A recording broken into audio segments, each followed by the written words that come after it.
اعوذ باللہ من الشیطان الرجیم بسم اللہ الرحمن الرحیم الحمد للہ رب العالمین والصلاة والسلام علی اشرف الانبیاء والمرسلین خاتم النبیین ورحمت للعالمین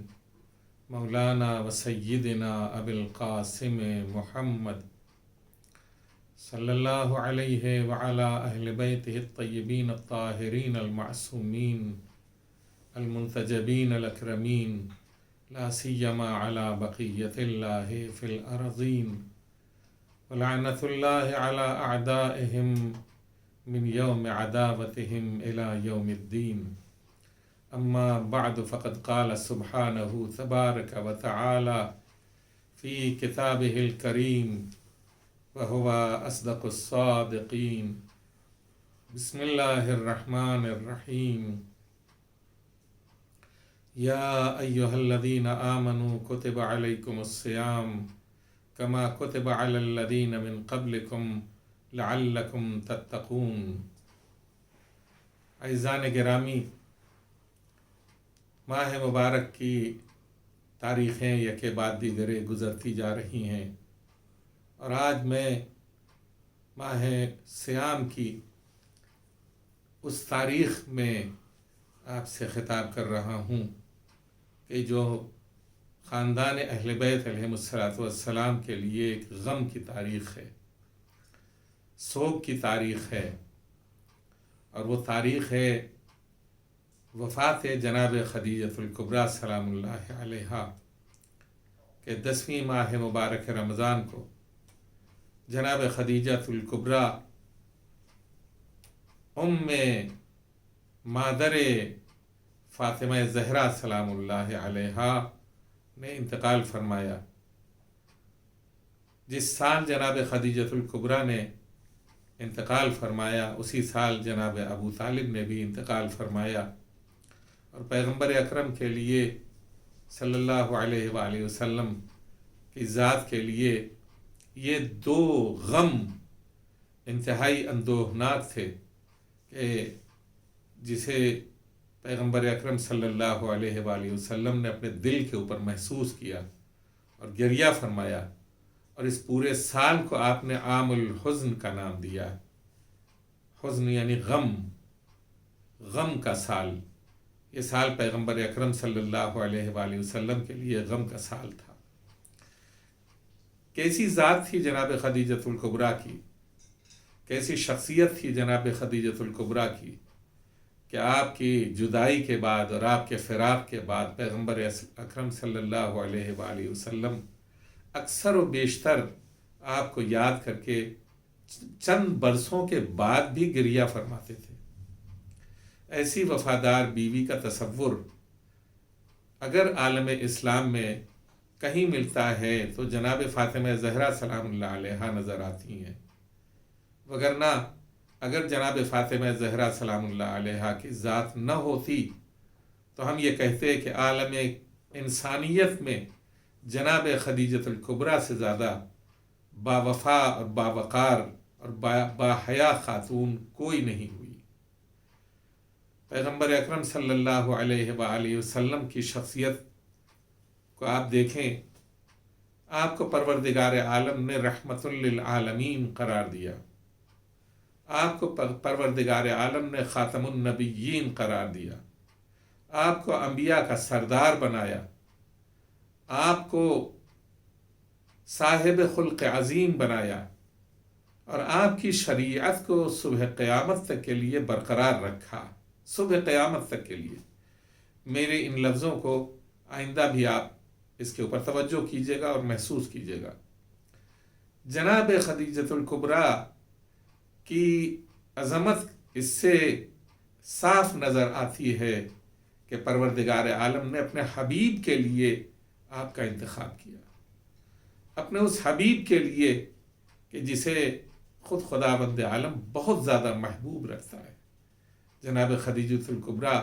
وہ پہلی زوجہ ہیں کہ جو خانہ نبوت میں تشریف لائی۔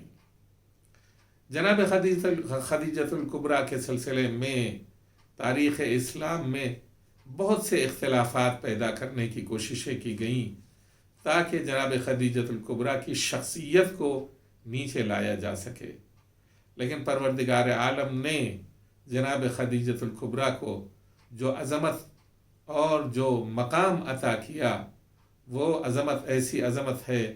کہ جو عالم انسانیت میں جناب فاطمہ زہرا کے علاوہ کسی اور کو نصیب نہیں ہے۔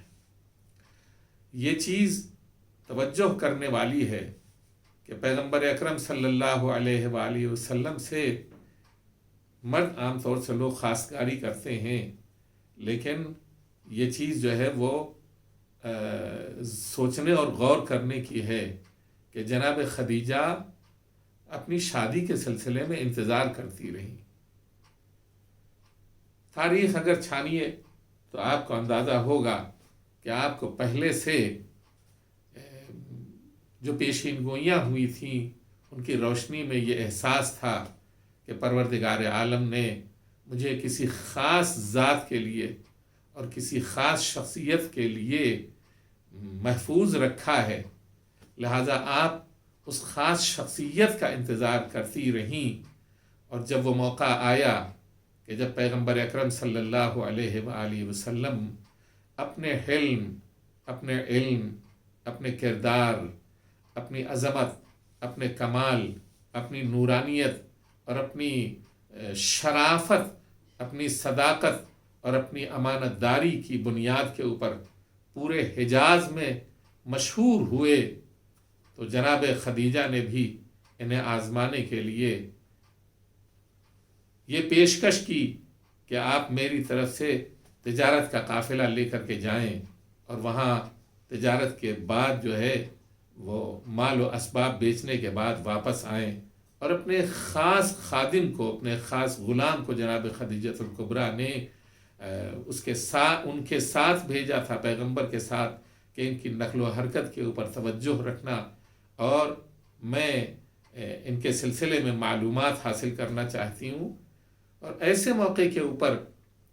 وہ جو خادم تھا جناب خدیجۃ الکبریٰ کا، وہ جو ان سے محیر العقول آثار ظاہر ہوتے تھے، کرامتیں ظاہر ہوتی تھیں، معجزات ظاہر ہوتے تھے، ان معجزات کو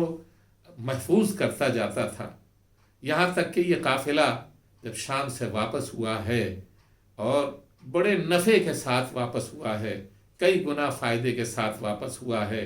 تو جناب خدیجۃ الکبریٰ کو پہلے سے یہ خبر مل گئی تھی کہ قافلہ آ رہا ہے، تو آپ اپنے گھر کے اوپری حصے کی طرف، بالائی منزل کی طرف کھڑی ہوئیں اور اس قافلے کا انتظار کرتی رہیں۔ تو آپ نے دیکھا کہ جو قافلہ آ رہا ہے اس میں ایک اونٹ کے اوپر کوئی شخص سوار ہے جس کے سر کے اوپر بادلوں کا سایہ ہے۔ تپتی ہوئی دھوپ میں بادل نے اس خاص ذات کے اوپر سایہ کیا ہوا ہے، اور یہ بادل جو ہے وہ آہستہ آہستہ اونٹ کی رفتار کے ساتھ ہی سفر کر رہا ہے، اور اس شخصیت کے اوپر، اس ذات کے اوپر سایہ فگن ہے۔ جناب خدیجۃ الکبریٰ نے استفسار کروایا کہ یہ کون ہے، تو آپ کو یہ بتایا گیا یہ پیغمبر اکرم صلی اللہ علیہ وآلہ وسلم کی ذات ہے۔ اس زمانے میں آپ کو محمد عربی کہا جاتا تھا، صادق و امین کہا جاتا تھا، پیغمبر نہیں کہا جاتا تھا، اس لیے کہ آپ کا سن مبارک اس وقت 25 سال تھا، اور آپ نبوت کے درجے کے اوپر ظاہری طور سے 40 سال کے سن میں فائز ہوئے تھے۔ اور جب یہ کرامتیں آپ کے خادم نے بیان کی اور ان کی عظمت، ان کی بزرگواری، ان کی امانت داری اور ان کی دیانت اور ان کی صداقت کا تذکرہ کیا، اور جناب خدیجہ نے خود دیکھا کہ عالم آپ کا مطیع اور آپ کا تابعدار ہے، بادل آپ کے سر کے اوپر سایہ کر رہے ہیں، تو آپ نے اپنے بھائی کے ذریعے اس چیز کی خواہش ظاہر کی، اور جناب ابو طالب تشریف لے آئے، اور آنے کے بعد جناب خدیجہ کی خواستگاری جناب پیغمبر اکرم صلی اللہ علیہ وآلہ وسلم سے کی۔ یہاں بھی مورخین اسلام نے حکومتوں کے تابع ہو کر بہت سی ایسی چیزیں لکھی ہیں کتابوں کے اندر کہ جو جناب خدیجہ کی عظیم ترین شخصیت کو مجروح کرنے کے لیے لکھی گئی ہیں، اور وہ یہ کہ آپ نے 40 سال کے سن میں ازدواج کیا، اور معاذ اللہ یہ بھی لکھا گیا کہ آپ نے آپ سے پہلے 2 مشرکوں سے آپ کی شادی ہوئی تھی جن کا مال و منال وراثتاً آپ کو مل گیا تھا، لہٰذا آپ بہت مالدار ہو گئی تھیں۔ لیکن حقیقت یہ نہیں ہے کہ آپ کا سن بھی اتنا نہیں تھا، اور آپ مشرک شوہر معاذ اللہ شوہروں کے مال سے مالدار ہوئی تھیں۔ پروردگار عالم نے تجارت کا سلیقہ آپ کو عطا کیا تھا، اور آپ حجاز کی عورتوں میں سب سے مالدار تاجر خاتون تھیں، اور ملکۃ العرب کے نام سے پہچانی اور جانی جاتی تھیں۔ شیخ مفید نے آپ کا سن مبارک ازدواج کے موقع کے اوپر 27 یا 28 سال لکھا ہے، اور یہ جو پروپیگنڈا کیا جاتا ہے کہ 40 سال کے سن میں آپ نے ازدواج کیا، اس کی کوئی حقیقت مکتب اہل بیت میں اور تاریخ اہل بیت میں نظر نہیں آتی۔ اسی کے ساتھ ساتھ جناب ابو طالب کی شخصیت بھی واضح ہوتی ہے اور ظاہر ہوتی ہے کہ آپ نے پیغمبر اکرم صلی اللہ علیہ وآلہ وسلم کا عقد پڑھا اور جناب خدیجہ کے ساتھ عقد پڑھا، اور یہ بات صاف ظاہر کرتی ہے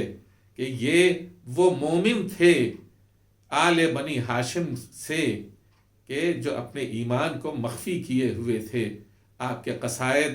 آپ کے اشعار اور آپ کی خود کی سیرت اور پیغمبر اکرم صلی اللہ علیہ وآلہ وسلم کی آپ کے لیے جو ہے وہ شفقتیں اور محبتیں، یہ ساری چیزیں بتاتی ہیں کہ آپ کی جناب ابو طالب کی شخصیت کتنی اعلیٰ اور عرفہ تھی، اور آپ نے پروردگار عالم کے نام سے یہ خطبہ عقد پڑھا۔ پیغمبر کسی کافر سے خطبہ عقد نہیں پڑھوا سکتے، یقیناً وہ شخصیت کہ جو خطبہ عقد پیغمبر پڑھنے والی ہو وہ یقیناً ایمان کی دولت سے مالا مال تھی، جبھی تو پیغمبر اکرم صلی اللہ علیہ وآلہ وسلم کا عقد مناکحت جناب خدیجہ کے ساتھ آپ نے پڑھا۔ یہ خاتون ایسی تھیں کہ ان کے مال کی انتہا، بعض روایات میں یہ بھی ملتا ہے کہ 80,000 اونٹ آپ کے پاس تھے، تو آپ سوچئے کہ کتنی بڑی تجارت رہی ہوگی، کتنا مال و تجارت یہاں سے وہاں منتقل کیا جاتا ہوگا، اور دنیا کے کن کن ملکوں میں آپ کا مال و تجارت جایا کرتا تھا، اور کتنی دولت آپ کے پاس تھی۔ بعض مورخین نے لکھا ہے کہ جب پیغمبر اکرم صلی اللہ علیہ وآلہ وسلم جناب خدیجہ کے گھر تشریف لے آئے ہیں تو اس وقت جناب خدیجہ نے اپنے درہم و دینار آپ کے قدموں میں اس طرح سے نچھاور کیے کہ دونوں کے درمیان فاصلہ پیدا ہو گیا، اور بہت ہی بڑا انبار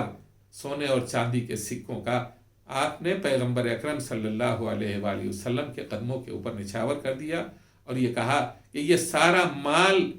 آپ کی خدمت میں آپ کے قدموں میں ہے، اور یہ ساری دولت آپ کے قدموں میں ہے، اور میں بھی آپ کی کنیز ہوں، میں بھی آپ کی کنیز ہوں۔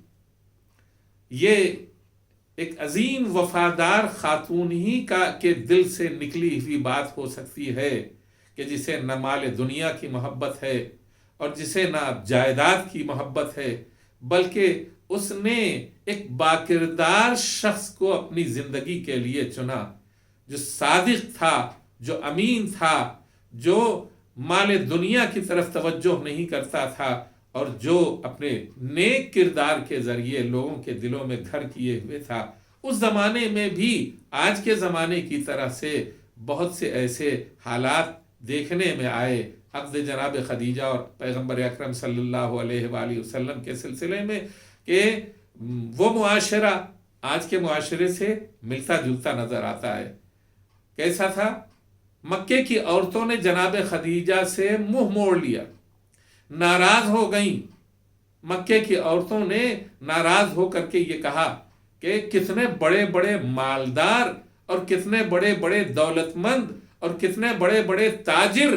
تم سے عقد کرنے کے خواہاں تھے، لیکن تم نے ایک یتیم عبداللہ کے ساتھ عقد کیا جس کے پاس نہ کوئی مال ہے، نہ کوئی دولت ہے، نہ کوئی سرمایہ ہے، نہ مکان ہے، اور تم نے اس سے عقد کر لیا۔ ہم تم سے کوئی رابطہ نہیں رکھیں گے، کوئی میل جول نہیں رکھیں گے۔ وہ خاتون کہ جو کسی زمانے میں ملکۃ العرب تھی، اس خاتون نے دنیا پرستی اور دنیا طلبی کو اپنی ٹھوکروں کے اوپر رکھ کر کے با کردار شخصیت کا انتخاب کر کے یہ بتایا کہ خدا کی کائنات میں اگر کسی کو ہمسری کا درجہ دیا جا سکتا ہے تو وہ کردار والا شخص ہونا چاہیے، سیرت والا شخص ہونا چاہیے، صادق ہونا چاہیے، امین ہونا چاہیے، قوی ہونا چاہیے اور باکردار ہونا چاہیے۔ اسی لیے جناب خدیجہ کی عظمت تمام خواتین میں، پیغمبر اکرم صلی اللہ علیہ وآلہ وسلم کی تمام خواتین میں سب سے اعلیٰ اور عرفہ ہے کہ آپ نے مال کو نہیں دیکھا، دولت کو نہیں دیکھا، سرمایہ کو نہیں دیکھا، محل کو نہیں دیکھا، مکانوں کو نہیں دیکھا، بلکہ کردار کا انتخاب کیا اپنی ازدواجی زندگی کے لیے۔ اور جب کردار کا انتخاب کیا اپنی ازدواجی زندگی کے لیے تو اپنے آپ کو پیغمبر اکرم کے اوپر نثار کر دیا، کہا میں بھی آپ کی کنیز ہوں اور میں جو کچھ بھی آپ خدمت لینا چاہیں گے میں خدمت کرنے کے لیے تیار ہوں۔ یہ وہ خاتون تھی کہ جنہوں نے اس کردار کو کہ جس کی تشریح قرآن کریم نے کی ہے، وَأَنكِحُوا الْأَيَامَ مِنْكُمْ وَالصَّالِحِينَ مِنْ عِبَادِكُمْ وَإِمَائِكُمْ إِنْ يَكُونُوا فُقَرَاءَ يُغْنِهِمُ اللَّهُ مِنْ فَضْلِهِ وَاللَّهُ وَاسِعٌ عَلِيمٌ۔ سورہ نور کی یہ آیت ہے کہ جس میں ارشاد ہوتا ہے وَأَنكِحُوا الْأَيَامَ مِنْكُمْ، اور اپنے جوانوں کو، اپنی کنیزوں کو یعنی اپنی بیٹیوں کو، منکم جو تمہارے خاندانوں میں ہیں، والصالحین من عبادکم و امائکم، ان بندوں سے ان کی شادی کرو اور ان عورتوں سے ان کی شادی کرو، یعنی صالح اور نیک جوانوں سے، صالح اور نیک جوان لڑکیوں کی شادی کرو، اور صالح اور نیک لڑکیوں سے صالح اور نیک جوانوں کی شادی کرو۔ یہ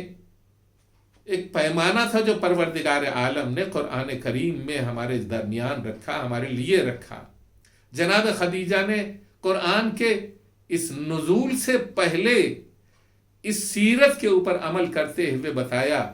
کہ ہمیں باکردار شخص چاہیے اپنی زندگی کے لیے، ہمیں باسیرت وجود چاہیے اپنی زندگی کے لیے، لہٰذا آپ نے قریش کے مالداروں کو جواب دے دیا اور بنی ہاشم کے اس عظیم ترین باکردار فرزند سے یعنی پیغمبر اکرم صلی اللہ علیہ وآلہ وسلم سے ازدواج کر لیا۔ یہ وہ عظیم ذات ہے کہ جس نے دنیا کو چھوڑ دیا، مال دنیا کو چھوڑ دیا۔ آج ہمارے لیے ایک سبق ہے، 2 شادیاں ایسی ہوئی ہیں عالم اسلام میں جو ہمیں یہ بتاتی ہیں کہ اگر اس طرح سے شادی کی جائے تو ہم دیکھتے ہیں کہ پروردگار عالم برکتیں نازل کرتا ہے۔ ان یکونوا فقراء یغنہم اللہ من فضلہ، اگر یہ فقیر بھی ہوں گے، بے بضاعت ہوں گے، ان کے پاس کوئی نوکری نہیں ہوگی، کوئی سرمایہ نہیں ہوگا، کوئی مال نہیں ہوگا، تو خدا بند عالم انہیں اپنے فضل سے غنی بنا دے گا۔ ایک ذات پیغمبر اکرم صلی اللہ علیہ وآلہ یہ ہمارے لیے ہے، لیکن 2 مثالیں ہم آپ کی خدمت میں پیش کر رہے ہیں۔ ایک ذات پیغمبر اکرم صلی اللہ علیہ وآلہ وسلم کی ہے کہ جب آپ کی شادی ہوئی تو آپ کے پاس کرائے کا مکان بھی نہیں تھا۔ جب امیر المؤمنین علی ابن ابی طالب علیہ السلام کی شادی ہوئی تو آپ کے پاس بھی کوئی مکان نہیں تھا، کوئی سرمایہ نہیں تھا۔ امیر المؤمنین کے لیے پیغمبر اسلام نے فرمایا کہ اپنی زرہ بیچ دو، اور بیچنے کے بعد اسی سرمایہ سے کہ جو زرہ سے کے بیچنے کے بعد آیا تھا اس کے 3 حصے کیا آپ نے، اور ایک حصہ، ایک مٹھی اٹھا کر کے ضروریات زندگی کی کچھ چیزیں خریدوائی، اور ایک سے ایک لباس خریدوایا، اور ایک سے خوشبو خریدوائی، اور یہی کل کائنات تھی جناب فاطمہ زہرا سلام اللہ علیہا کی۔ لیکن جناب خدیجہ کی شان اعلیٰ اور عرفہ تھی، آپ مالدار تھی، لیکن آنے کے بعد پیغمبر اکرم صلی اللہ علیہ وآلہ وسلم آپ نے خود ہی مہیا کیا، زندگی کے اسباب مہیا کیے، اور آپ ان کی کنیز بن کر کے اپنی زندگی بسر کرنے لگیں، اور سارا مال و منال اسلام کی ترویج میں، اسلام کی تبلیغ میں، اسلام کو ترقی دینے میں پیغمبر اسلام کے حوالے کر دیا۔ یہاں تک کی منزل وہ آئی کہ جب آپ کو شعب ابو طالب علیہ السلام میں پیغمبر اسلام کو اور ان کے چاہنے والوں کو شعب ابو طالب میں مقید ہونا پڑا، محصور ہونا پڑا قریش کے لوگوں کے ذریعے، تو ایسے موقع کے اوپر بھی آپ نے جو کچھ بھی آپ کے پاس بچا کھچا مال و منال تھا وہ سب پیغمبر اسلام کے حوالے کیا، کہ پیغمبر اسلام نے اپنے چاہنے والوں اور اپنے تابعین اور مسلمان جو بن گئے تھے ان کی دیکھ بھال میں اور ان کے غذا کے اوپر سب کچھ صرف کر دیا۔ اور جناب خدیجہ بہت ہی فقر و فاقے کے ساتھ پیغمبر اکرم صلی اللہ علیہ وآلہ وسلم کے ساتھ مسلسل 3 سال تک شعب ابو طالب میں زندگی بسر کرتی رہیں، فقر و فاقے کے ساتھ، فقر و فاقے کے ساتھ۔ اور جب یہ محاصرہ ختم ہوا ہے تو آپ اتنی لاغر اور اتنی کمزور ہو گئی تھیں کہ کچھ عرصے کے بعد آپ اس دنیا سے چلی گئیں، جانبر نہیں ہو سکیں، اور کچھ عرصے کے بعد آپ اس دنیا سے چلی گئیں۔ آپ کی وفاداری کے اوپر اور آپ کی پاک بازی کے اوپر اور آپ کی جانثاری کے اوپر پیغمبر اکرم صلی اللہ علیہ وآلہ وسلم نے گریہ فرمایا، آنسو بہائے۔ پیغمبر اکرم کے ساتھ ساتھ پروردگار عالم نے جناب خدیجہ کی اس جانثاری اور اس مال و دولت کے نثار کرنے کو پیغمبر کے قدموں پر، اس نثار کرنے کو پروردگار عالم نے بھی اس قدر اس کی قدر کی، اس قدر اس کا لحاظ کیا کہ جب پیغمبر اکرم صلی اللہ علیہ وآلہ وسلم 2-3 چیزیں آپ کی خدمت میں عرض کرنا چاہتا ہوں۔ پیغمبر جب معراج کے اوپر گئے اور معراج سے جب واپس ہوئے تو پروردگار عالم نے اپنے حبیب سے کہا کہ میرے حبیب جب تم زمین کے اوپر جاؤ تو مجھ خدا کا سلام خدیجۃ الکبریٰ کو پہنچانا۔ اور ساتھ ہی ساتھ جبرائیل امین نے بھی یہ فرمایا، یا رسول اللہ جبرائیل کا سلام بھی خدیجۃ الکبریٰ کو پہنچا دیجیے گا۔ جب پیغمبر اسلام زمین کے اوپر تشریف لائے اور آپ نے جناب خدیجۃ الکبریٰ سے یہ کہا کہ مجھے خداوند عالم نے معراج کے اوپر بلایا تھا اور معراج سے واپسی پر خدا نے تمہیں سلام کہا ہے، تو آپ نے جواب میں کہا ربی هو السلام، میرا پروردگار وہی سلام ہے، منہ السلام، اور اسی کی طرف سلام، اور منہ السلام، اور اسی سے سلامتی ہے، ساری کی ساری سلامتی، وَإِلَيْهِ يَعُودُ السلام، اور سلام اسی کی جانب پلٹتا ہے۔ یہ شان ہے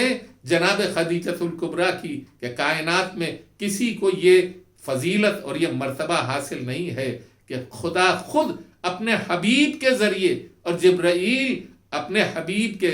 پیغمبر اسلام کے ذریعے جناب خدیجہ کو سلام کہلائیں۔ کائنات میں کوئی خاتون اس طرح کی نہیں کہ جسے خدا سلام کہلائے، یا جناب خدیجۃ الکبریٰ ہیں اور یا جناب فاطمہ زہرا سلام اللہ علیہا ہیں کہ جن کو خداوند عالم نے سلام کہلایا ہے۔ تاریخ میں کہیں اور نہیں ملتا ان 2 شخصیتوں کے علاوہ۔ تو آخر کیا ہوا کہ پروردگار عالم نے جناب خدیجہ کو اتنا اعلیٰ مرتبہ عطا کیا، اور تنہا یہی نہیں بلکہ جناب خدیجہ کی وفاداری اور جناب خدیجہ کی بے لاگ اور بے لوث خدمت پیغمبر اکرم اور عالم اسلام کے لیے اس کی جزا پروردگار عالم نے جو دی ہے وہ اتنی اعلیٰ ترین جزا ہے کہ اس سے بہتر جزا کا تصور کیا ہی نہیں جا سکتا۔ اور وہ کون سی جزا ہے؟ وہ جزا ہے کہ پروردگار عالم نے اپنی اس کنیز خاص یعنی بنت رسول حضرت صدیقہ کبریٰ فاطمہ زہرا سلام اللہ علیہا کو زمین کے اوپر لانے کے لیے جس ذات کا انتخاب کیا اس ذات کا نام ہے پیغمبر اکرم صلی اللہ علیہ وآلہ وسلم، اور جس رحم کا انتخاب کیا اس ذات کا نام ہے جناب خدیجۃ الکبریٰ، جناب خدیجۃ الکبریٰ۔ اور جب جناب خدیجۃ الکبریٰ کے یہاں جناب فاطمہ زہرا سلام اللہ علیہا تشریف لانے والی تھیں تو آپ نے مکے کی عورتوں کو کہلایا کہ ہم حمل کرنے والے ہیں، ہمارے یہاں ولادت ہونے والی ہے، آؤ ہماری مدد کرنے کے لیے آؤ۔ مکے کی عورتوں نے صاف انکار کر دیا کہ تم نے ایک غریب سے ناتا جوڑا ہے، لہذا ہم تمہارا کوئی ساتھ نہیں دیں گے، کوئی تمہارے گھر نہیں آئے گا۔ لیکن دیکھیے جناب خدیجۃ الکبریٰ اپنی جگہ کے اوپر بے چین اور پریشان تھیں کہ ایسے حساس موقع کے اوپر کون ہوگا جو میری مدد کرے گا۔ لیکن جناب خدیجہ نے تھوڑی ہی دیر میں یہ دیکھا کہ 4 خواتین تشریف لائی ہیں، ایک جناب مریم ہیں، ایک جناب حوا ہیں، ایک جناب سارہ ہیں، ایک جناب زینب ہیں بنت عمران جو جناب موسیٰ کی بہن تھیں، اور یہ چیز جو ہے جناب موسیٰ کی بہن جناب زینب تھیں، اور یہ 4 شخصیتیں اور ان کے ساتھ ساتھ حوران بہشتی تشریف لائیں، اور آنے کے بعد جناب فاطمہ زہرا کی ولادت کے مراحل انجام پائے۔ یہ شان کہیں اور نظر نہیں آتی، اور یہ تاریخ کا پہلا واقعہ ہے اور آخری واقعہ ہے کہ اس طرح سے ان خواتین نے آ کر کے جناب خدیجۃ الکبریٰ کی خدمت کی۔ ایک چیز اور آپ کی خدمت میں عرض کرنا چاہتا ہوں، اور اس سے بڑھ کر کوئی فضیلت کسی بھی خاتون کی نظر نہیں آتی، اور وہ یہ ہے کہ جناب خدیجۃ الکبریٰ جب ان کے سلسلے میں یاد کیا جاتا ہے اور ان کو یاد کیا جاتا ہے تو امام حسین علیہ السلام کی زیارت میں یہ کہا جاتا ہے السلام علیک یا ابن فاطمہ الزہراء، السلام علیک یا ابن خدیجۃ الکبریٰ۔ حسین کا تذکرہ، حسین کائنات کی اس بے مثال شخصیت کا نام ہے کہ جس کے آگے کسی بھی شخصیت کا تصور دھیما ماند پڑ جاتا ہے۔ اتنی نورانی اور اتنی عظیم شخصیت کہ پیغمبر فرمائے حسین منی و انا من حسین، میں حسین سے ہوں، اور حسین کی ماں کا نام جب لیا جاتا ہے تو یہ کہا جاتا ہے السلام علیک یا ابن خدیجۃ الکبریٰ یا ابن فاطمہ الزہراء یا ابن خدیجۃ الکبریٰ۔ اور تو اور شان جناب خدیجہ اس سے اور واضح ہوتی ہے کہ جب امام زمانہ کا تذکرہ کیا جاتا ہے دعائے ندبہ میں جب امام زمانہ کا تذکرہ کیا جاتا ہے تو وہاں شان جناب خدیجۃ الکبریٰ اور واضح ہوتی ہے۔ اب ہم یہاں کہیں امام زمانہ کون ہے؟ امام زمانہ وہ ہیں جو آدم سے لے کر کے خاتم النبیین کی تمام ہدایتوں اور محنتوں کا ثمرہ ہیں، جو اس دنیا کے اندر تمام انبیاء اور مرسلین کی محنتوں کو مکمل کرنے والے ہیں،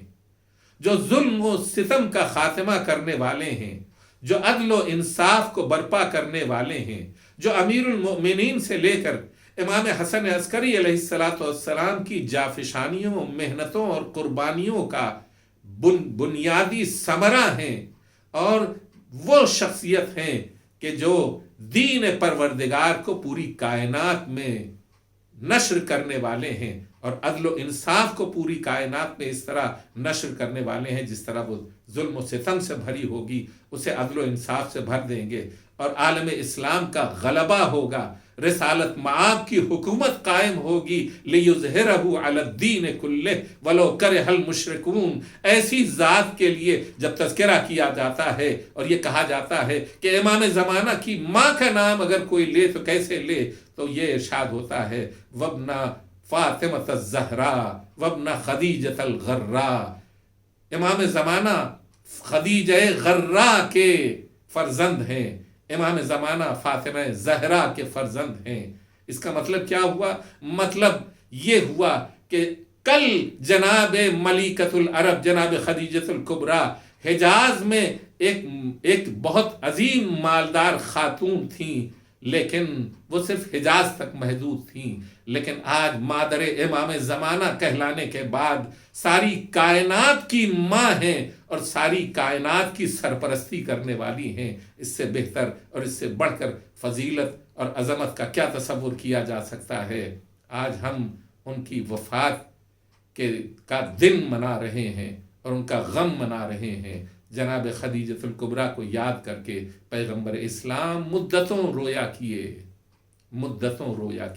اور جب کوئی کہتا تھا کہ کیوں آپ روتے ہیں، تو آپ فرماتے تھے صدقتنی، اس نے میری تصدیق کی ہے جب تم لوگوں نے ہمیں جھٹلایا، جب لوگوں نے ہمیں جھٹلایا تو خدیجہ نے ہماری تصدیق کی۔ خدیجہ اس ذات کا نام ہے جس نے سب سے پہلے میرا کلمہ پڑھا، سب سے پہلے۔ پورے عالم اسلام میں کسی کو یہ افتخار حاصل نہیں ہے۔ سب سے پہلے جس ذات نے پیغمبر اکرم صلی اللہ علیہ وآلہ وسلم کا کلمہ پڑھا ہے، اشہد ان لا الہ الا اللہ و اشہد ان محمد رسول اللہ، وہ جناب خدیجۃ الکبریٰ کی ذات تھی۔ ہم اس سے دامن وقت میں گنجائش نہیں رہ گئی کہ ہم اپنی گفتگو یہاں روک رہے ہیں۔ جب آخری وقت آیا ہے جناب خدیجۃ الکبریٰ کا، تو پیغمبر اکرم صلی اللہ علیہ وآلہ وسلم تشریف لائے اور آنے کے بعد سرہانے بیٹھ گئے۔ آپ کی آنکھوں سے آنسو جاری ہوئے، جناب خدیجہ بھی رونے لگیں، اور آپ نے فرمایا کہ آقا، آپ کی کنیز آپ کی خدمت کا حق ادا نہیں کر سکی،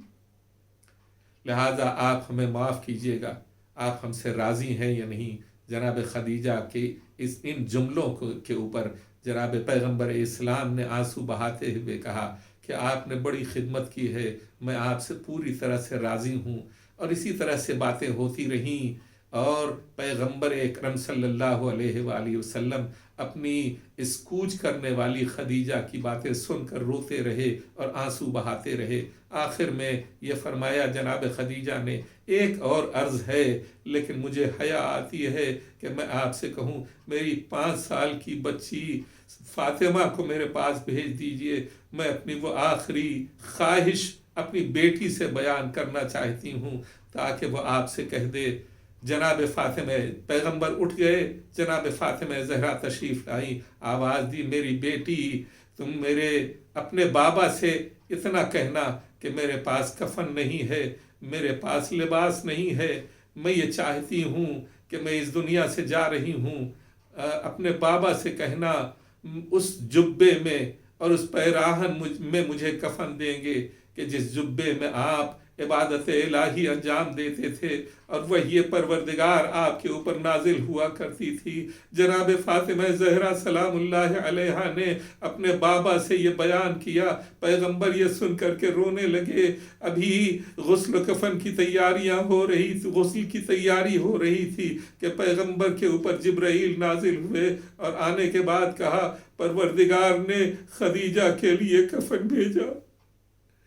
پروردگار نے خدیجہ کے لیے کفن بھیجا ہے۔ روایات میں یہ ملتا ہے کہ 5 کفن آئے تھے، ایک کفن خدیجہ کے لیے آیا، ایک پیغمبر اسلام کے لیے آیا، ایک فاطمہ زہرا کے لیے آیا، ایک حسن مجتبیٰ کے لیے آیا۔ 5 کفن